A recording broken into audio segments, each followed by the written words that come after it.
আমি কয়েকটা বড়ি ভেজে রাখলাম। তেলেই কুমড়ো ভেজে নিলাম, ওই তেলে আলু ভেজে নিলাম, ফোড়ন দিয়ে দিলাম,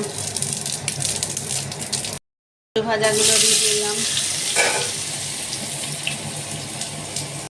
চেরা কাঁচা লঙ্কা, টমেটো আর সবজি ডাঁটা দিয়ে দিলাম।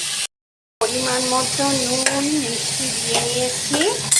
এবার একটু হলুদ দিয়ে দেবো, কুমড়ো ভাজাগুলো দিয়ে দেবো,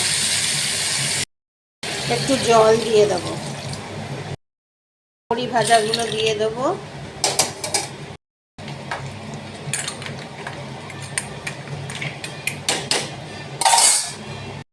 না দিয়ে একটু সেদ্ধ করতে দেবো।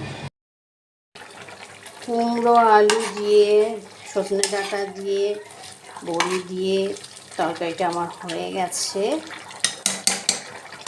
এবার লাস্টে আমি হিং ছড়িয়ে দেবো ভালো করে, তা হিঙের ফ্লেভার আসবে।